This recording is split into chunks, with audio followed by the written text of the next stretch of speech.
A Rússia está recebendo ainda mais ajuda da Coreia do Norte em sua invasão contínua da Ucrânia. De acordo com a inteligência ucraniana, até 30 mil a mais podem estar a caminho das linhas de frente para uso em uma ofensiva de verão.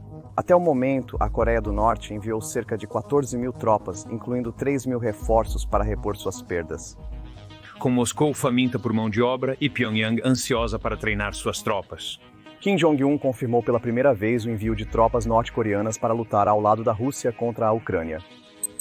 Em uma jogada chocante, a inteligência ucraniana relata que a Coreia do Norte está se preparando para enviar até 30 mil soldados a mais para lutar pela Rússia na Ucrânia. Isso é além dos 15 mil já enviados, muitos dos quais nunca voltaram. Isso vai além de reforços no fronte de guerra. É sobre um regime tentando evitar o colapso. Com os problemas internos da Rússia em um ponto crítico, Putin teme a reação que outro recrutamento poderia causar no país. Assim, em vez de contratar internamente, ele terceiriza o derramamento de sangue para outra ditadura que troca vidas por mísseis. Neste vídeo, vamos expor por que Putin está desesperado por ajuda, o custo brutal da guerra de Putin e por que essa jogada pode mudar o futuro do conflito global. Vamos começar abordando o que as tropas norte-coreanas fazem tão longe de casa. A verdade brutal é que a guerra na Ucrânia tem sido um desastre para a Rússia. Mais de 1 milhão das tropas de Putin já foram mortas ou feridas. Apenas em 2024, as perdas superaram as dos 2 primeiros anos da invasão. Ataques ucranianos destroçam tanques e veículos combinados, deixando o exército no limite. Putin arrisca perder terreno e controle sem ajuda. É aí que a Coreia do Norte entra. E se você ainda está assistindo, provavelmente se importa com a verdade por trás desta guerra. Mas histórias como esta, bem, elas são enterradas pelo algoritmo, especialmente quando fazem Putin e Kim parecerem fracos. Então curta e se inscreva para ajudar a divulgar este vídeo, especialmente para aqueles que ainda acham que a Rússia está vencendo. Para entender por que Putin está recorrendo à Coreia do Norte por soldados, você precisa olhar para a história. Rússia e Coreia do Norte têm um longo histórico, com tropas soviéticas ajudando a fundar a Coreia do Norte após a Segunda Guerra Mundial e escolhendo Kim Il-sung, avô de Kim Jong-un, para liderá-la. Após relações instáveis por décadas, as coisas ficaram tensas depois de 2014, quando a Rússia tomou a Crimeia e sofreu sanções. Ambos são excluídos. Eles começaram a negociar. A Rússia enviou petróleo e comida, e a Coreia do Norte ofereceu mão de obra barata. Em 2024, eles assinaram um pacto de defesa, prometendo apoio mútuo.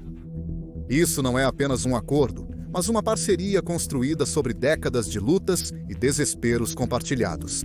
Agora que sabemos como essa parceria começou, falaremos sobre o que a Coreia do Norte está de fato enviando para a guerra da Rússia. Kim e Putin se veem como outsiders em um mundo dominado por potências ocidentais, compartilhando o objetivo de resistir a essa influência. Para a Rússia, a Coreia do Norte fornece mão de obra, projéteis de artilharia e mísseis balísticos. A Rússia oferece à Coreia do Norte tecnologia avançada, petróleo e talvez a chance de aliviar algumas sanções internacionais. É uma situação benéfica para dois líderes com poucos aliados no cenário mundial. Mas essa aliança não é apenas sobre tropas e armas, é também sobre enviar uma mensagem. Ao se unirem, Putin e Kim estão mostrando ao mundo que não estão sozinhos, mesmo que a maioria dos países condene suas ações. Eles estão construindo uma espécie de clube anti-ocidental, onde podem se apoiar e desafiar os Estados Unidos, a Europa e seus aliados. Por isso, há visitas de alto perfil, como oficiais russos em Pyongyang, capital da Coreia do Norte, e cerimônias de Kim e Putin celebrando a amizade entre eles. Esses momentos não são apenas para mostrar, são um sinal de que essa parceria veio para ficar e só vai se fortalecer.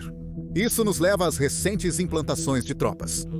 Desde o final de 2024, Kim Jong-un tem enviado milhares de soldados para a Rússia, com estimativas variando de 11 mil a 15 mil tropas. Esses soldados estão sendo utilizados em combates reais, especialmente em locais como a região de Kursk, onde a Rússia tenta repelir as forças ucranianas. Alguns também estão fazendo trabalho de apoio, como construir fortificações ou lidar com a logística para apoiar as linhas fraturadas da Rússia. Agora, a notícia de um acréscimo de 30 mil tropas é uma grande escalada para um problema já existente. Isso é quase o triplo do número já enviado, mostrando que a Rússia está se apoiando fortemente nesta parceria. Mas a efetividade dessas tropas em mudar o curso da guerra é obscura. Especialistas creem que soldados norte-coreanos poderiam reforçar significativamente as tropas russas no campo de batalha. Os soldados são conhecidos por sua disciplina e resiliência em condições adversas, essenciais nesta guerra desgastante. Porém, outros não estão tão certos. Esses soldados não têm treinamento para a guerra moderna, como as forças russas ou ucranianas. Eles estão acostumados com as antigas táticas militares da Coreia do Norte, que se baseiam em infantaria em massa e equipamentos defasados. Na Ucrânia, onde a tecnologia como drones e ataques de precisão dominam, eles podem ter dificuldades para acompanhar. Estimativas da inteligência ocidental apontam que aproximadamente 6.000 soldados norte-coreanos das primeiras ondas foram mortos ou feridos. Isso sugere que eles estão sofrendo grandes perdas. Imagine soldados jovens, alguns com apenas 17 anos, se aglomerando em trincheiras geladas, com drones zumbindo acima. Eles lutam em uma guerra incompreensível, distantes de casa, cientes de que a captura pode resultar na execução de suas famílias. Se essa tendência continuar, 30.000 soldados a mais podem não ser o fator decisivo que a Rússia espera. Além disso, há sérios obstáculos a superar. Esses soldados norte-coreanos não falam russo ou ucraniano e nunca lutaram em um lugar como a Ucrânia. O terreno, o clima, a guerra com drones, mísseis de longo alcance e constantes trincheiras, tudo isso é novidade para eles.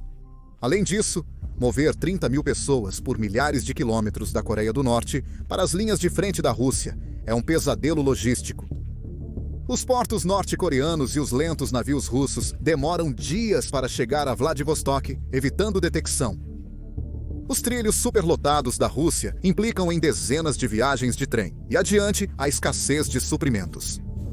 Norte-coreanos vasculham para sobreviver, revelando as dificuldades enfrentadas por Putin. Então, se Putin está contando com a Coreia do Norte, por que não convocar mais russos? Afinal, a Rússia é um país enorme com população de aproximadamente 146 milhões. Então, você pensaria que eles teriam muitos soldados para convocar. Por que não estão recrutando internamente? As coisas ficam complicadas na Rússia, principalmente porque o país já perdeu um número impressionante de soldados na Ucrânia, como mencionado anteriormente. São jovens, principalmente entre 20 e 30 anos, que não estão mais retornando para suas famílias. A guerra se prolongou além do esperado por Putin, com perdas crescentes. Cada novo anúncio de mobilização da Rússia gera uma onda de medo no país. Os pais temem perder seus filhos, e os jovens não desejam ser enviados para a guerra, onde a sobrevivência é incerta. Esse medo já gerou problemas. O anúncio de Putin sobre a mobilização parcial em setembro de 2022 desencadeou um êxodo em massa. Centenas de milhares de russos, principalmente jovens, fugiram para países vizinhos como Geórgia, Cazaquistão e Turquia. Tudo isso para evitar o recrutamento. Outros se esconderam dentro da Rússia, mudando-se para áreas remotas ou encontrando formas de evitar notificações. O governo reprimiu, com a polícia reunindo homens em estações de trem e locais de trabalho, mas a resistência é real. Forçar mais russos para o exército agora só pioraria as coisas, e Putin sabe disso. Ele anda na corda bamba, tentando manter a guerra sem pressionar demais seu povo, pois se pressioná-los ao limite, se revoltarão. Outro grande problema é a questão demográfica da Rússia. Mesmo antes da guerra, a Rússia já estava em apuros demograficamente. A taxa de natalidade do país está baixa há décadas, com a mortalidade superando o número de nascimentos. Em 2023, a população da Rússia diminuiu cerca de 600 mil pessoas. Isso não se deve apenas à guerra. As altas taxas de mortalidade, principalmente entre os homens, são causadas por fatores como doenças relacionadas ao álcool, cardíacas e Covid-19, que afetou fortemente a Rússia. A guerra intensificou a crise, pois os jovens mortos em batalha representam a futura força de trabalho perdida. São eles que iniciariam famílias e manteriam a economia em funcionamento. Porém, essa futura força de trabalho não existe, lançando uma enorme sombra sobre o já desmoronado futuro econômico da Rússia. Atualmente, a população em idade ativa da Rússia está em rápido declínio. Até 2030, especialistas preveem que haverá milhões de trabalhadores a menos do que existem hoje. Convocar mais jovens tiraria ainda mais da economia, deixando fábricas, escritórios e fazendas sem pessoal. Trata-se não apenas da guerra atual, mas de como será a Rússia daqui a 10 ou 20 anos. Se Putin continuar enviando jovens para morrer, não haverá o suficiente para construir o futuro da Rússia. A guerra afastou alguns dos melhores e mais brilhantes do país. Essa fuga de cérebros é um desastre a longo prazo, e Putin não pode se dar ao luxo de piorá-la, convocando mais pessoas de que a Rússia precisa para sobreviver. Além disso, Putin está no poder há mais de 25 anos e construiu seu governo baseado em um acordo tácito com o povo russo, o que traz implicações políticas. O acordo é: você fica fora da política e eu mantenho a estabilidade. Porém, a guerra pôs isso à prova. A mobilização de 2022 não foi apenas impopular, provocou protestos em cidades por toda a Rússia. Em um país onde a dissidência é arriscada, isso é algo incomum de se ver.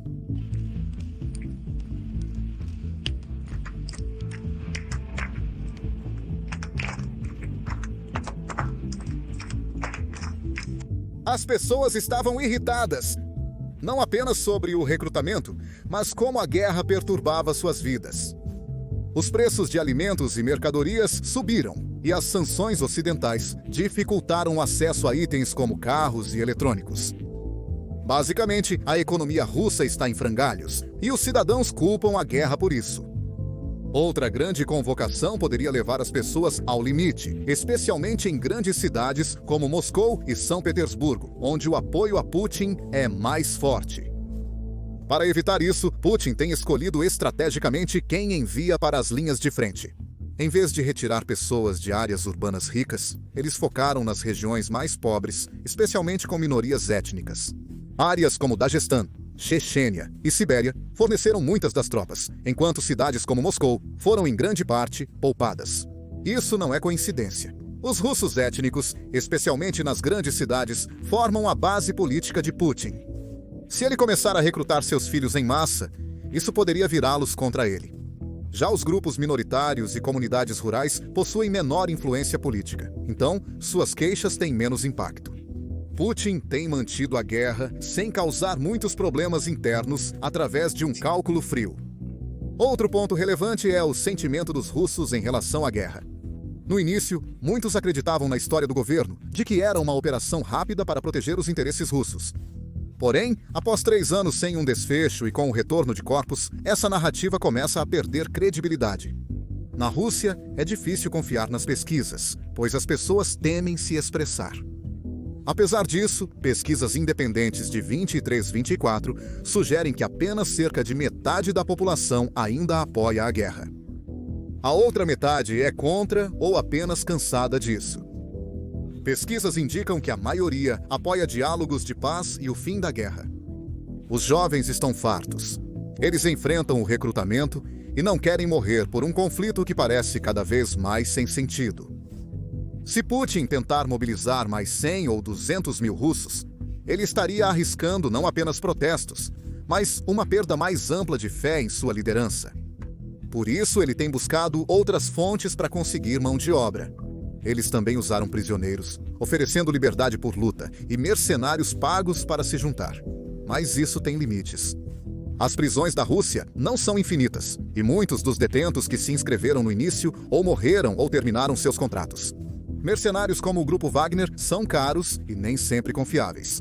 Em 2023, alguns lutadores de Wagner se rebelaram brevemente contra o Kremlin. Essas opções estão se esgotando e Putin precisa de novas maneiras de manter seu exército em funcionamento sem cutucar o vespeiro em casa. É aí que a Coreia do Norte entra. E vale a pena dar uma olhada mais de perto em por que essa parceria faz tanto sentido para ele. Os soldados da Coreia do Norte são perfeitos para as necessidades de Putin. Isso ocorre não por serem os melhores lutadores, mas por estarem disponíveis e não lhe causarem problemas políticos. A Coreia do Norte tem um dos maiores exércitos do mundo, com mais de 1.300.000 soldados ativos, e Kim Jong-un não hesita em usá-los como achar melhor. Esses soldados são treinados para obedecer ordens não importa o que e estão acostumados a viver em condições difíceis. Em casa, comida escassa, longas horas e disciplina rigorosa são apenas parte da vida no exército norte-coreano. Para Putin, isso significa receber tropas que não reclamarão, desertarão ou provocarão protestos de volta na Rússia. Eles são basicamente um exército pronto que ele pode enviar para a guerra sem problemas internos. Além disso, Kim está disposto a enviar os soldados por um preço, e é um preço que Putin pode pagar. A economia norte-coreana está em péssimo estado, devido a anos de sanções e má gestão. O país luta para alimentar seu povo e seu exército, enquanto depende em grande parte de equipamentos desatualizados. Apesar de suas dificuldades econômicas, a Rússia possui o que a Coreia do Norte almeja. O petróleo é um grande exemplo. A Coreia do Norte precisa dele para manter suas fábricas e o exército funcionando. E a Rússia, bem, eles têm bastante para economizar. Os suprimentos de alimentos são outro exemplo. As colheitas da Coreia do Norte são ruins há anos, e a fome é uma ameaça constante. A Rússia pode enviar grãos e outros alimentos para ajudar a estabilizar o regime de Kim. Há rumores de que a Rússia pode pressionar por alívio das sanções na Organização das Nações Unidas, embora seja improvável devido à oposição dos Estados Unidos da América e aliados. Porém, ao concordarem em enviar soldados para a Rússia, Kim Jong-un não estava apenas trocando vidas por comida ou óleo. Ele almejava algo maior: o conhecimento russo sobre armas de alta tecnologia.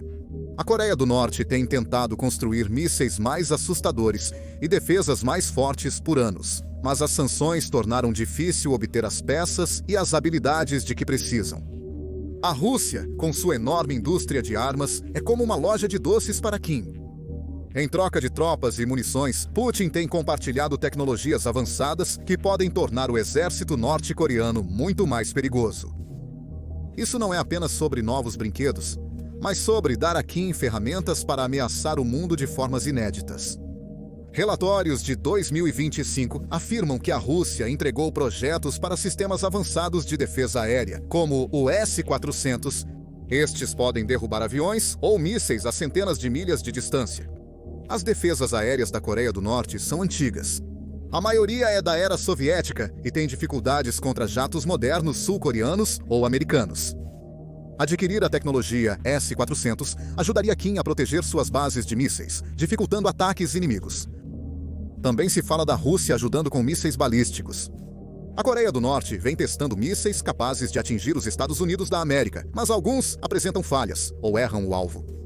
A inteligência sul-coreana diz que a Rússia está compartilhando sistemas de orientação e tecnologia de satélite para tornar esses mísseis mais precisos.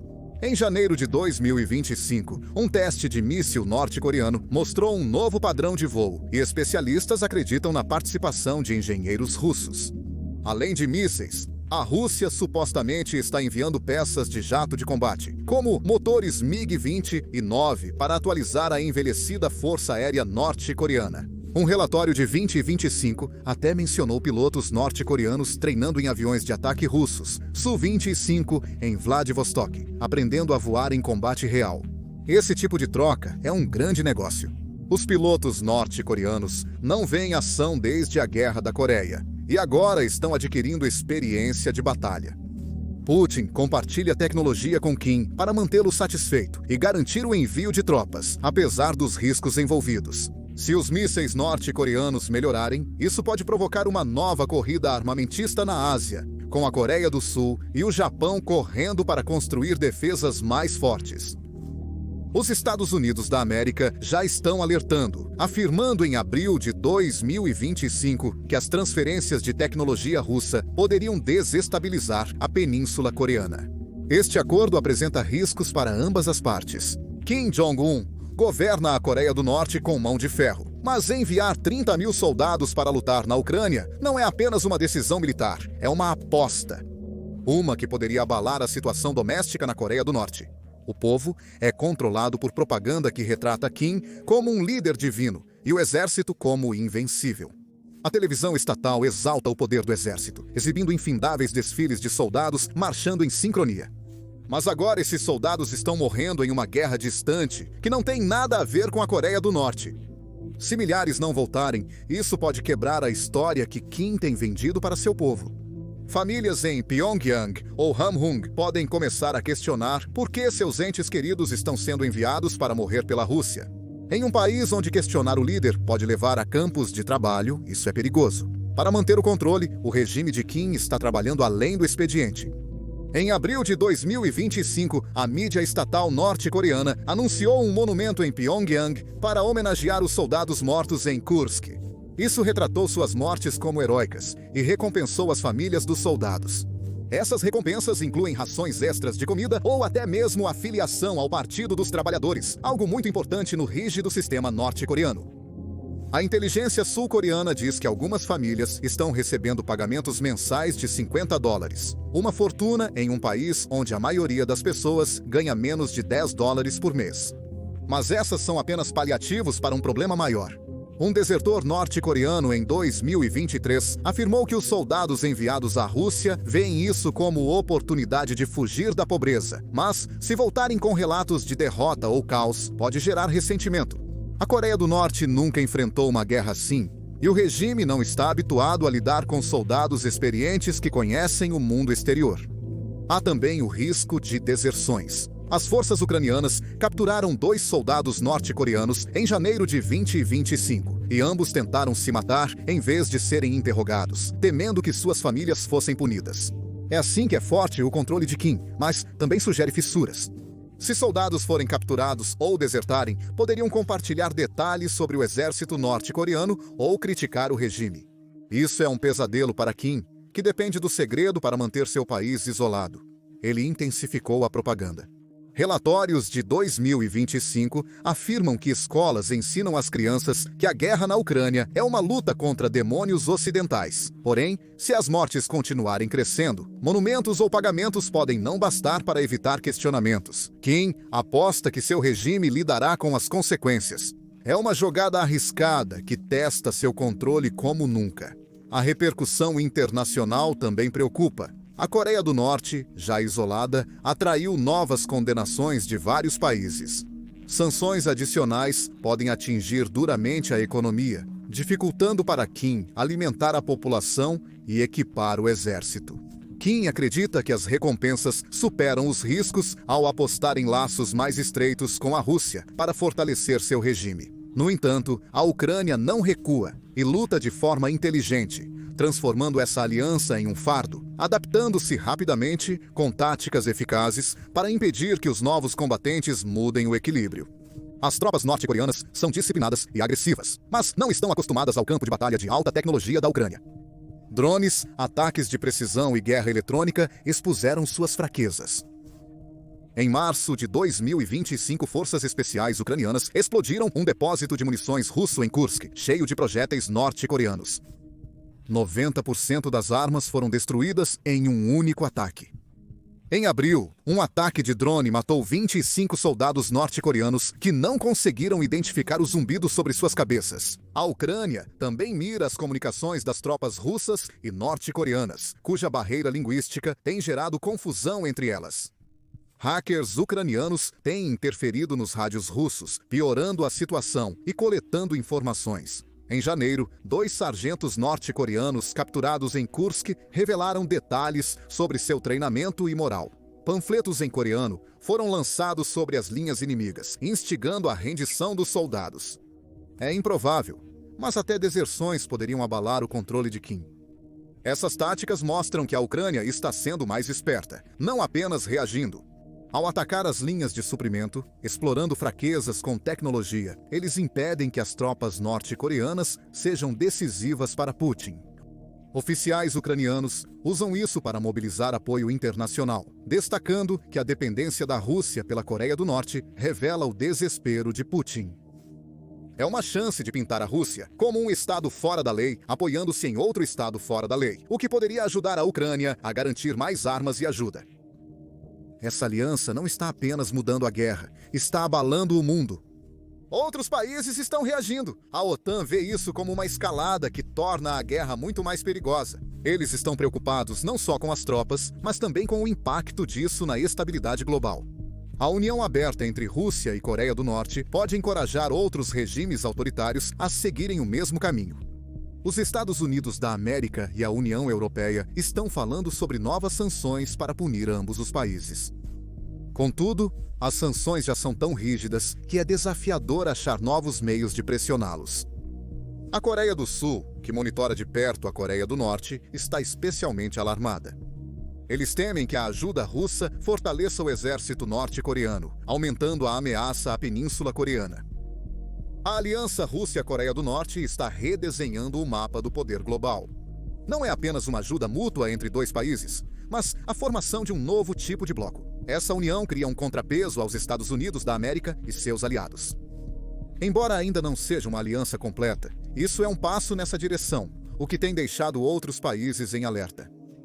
O Irã, fornecedor de drones para a Rússia, pode se aproximar mais desse grupo. Outros regimes autoritários podem ver isso como um modelo, unindo-se para desafiar o Ocidente. Essa mudança pode aumentar a frequência e a complexidade dos conflitos. A Ucrânia também tem a oportunidade de transformar o desespero russo em impulso. O fato de Putin recorrer à Coreia do Norte por dezenas de milhares de tropas mostra ao mundo que a Rússia está ficando sem opções. A Ucrânia pode usar isso para pressionar seus aliados a intensificar ainda mais, ao mostrar que Moscou está se apoiando em um dos regimes mais isolados e brutais da Terra. E eles já fizeram isso. A Europa e o Canadá prometeram mais de 35 bilhões de euros em ajuda militar só neste ano, com quase 50 países enviando armas, treinamento e apoio. Com a Coreia do Norte envolvida, países como a Coreia do Sul estão reconsiderando suas posições. Novos parceiros podem estar mais propensos a enviar armas ou mesmo pessoal. A Ucrânia pode alegar que a guerra não se trata apenas de suas fronteiras, mas de deter uma aliança crescente de ditadores. Essa mensagem pode desbloquear o apoio necessário para continuar lutando. A China, maior aliado da Coreia do Norte e um grande ator na região, está em uma situação difícil. A China não aprova a aproximação excessiva entre a Coreia do Norte e a Rússia. Uma aliança mais forte entre Rússia e Coreia do Norte pode reduzir a influência da China sobre Kim Jong-un. Por outro lado, a China não quer alienar a Rússia, vista como parceira na resistência contra os Estados Unidos da América e aliados. A China permanece em silêncio, mas certamente observa cada movimento e avalia suas opções. Se essa aliança se fortalecer muito, pode pressionar a China a se posicionar mais claramente, abalando o equilíbrio global de poder. A guerra da Rússia, criada por ela mesma, é um caos. A obsessão de Putin pela conquista fez a Rússia recuar quase 20 anos militarmente, deixando-a isolada, empobrecida e enfraquecida. 90% do exército foi perdido, 211 dólares gastos e as sanções destroem a economia. Esta não foi uma guerra decisiva. Foi uma invasão imprudente e agora a Rússia está se afogando nas consequências de sua própria agressão. É triste que Putin não tenha aprendido a lição, e essa aliança direta com a Coreia do Norte é mais um grande erro. Putin recorrer à Coreia do Norte por soldados não é apenas desesperado, é humilhante. A Rússia, antes considerada uma potência militar global, agora implora a um dos regimes mais pobres e isolados do mundo por tropas para sua guerra. Essas tropas subnutridas e despreparadas não o salvarão, são apenas mais vidas perdidas. Apesar dos desafios, a Ucrânia segue resistindo a 2 ditadores. Isso não é apenas força, mas uma faísca de esperança, mostrando ao mundo como enfrentar os valentões.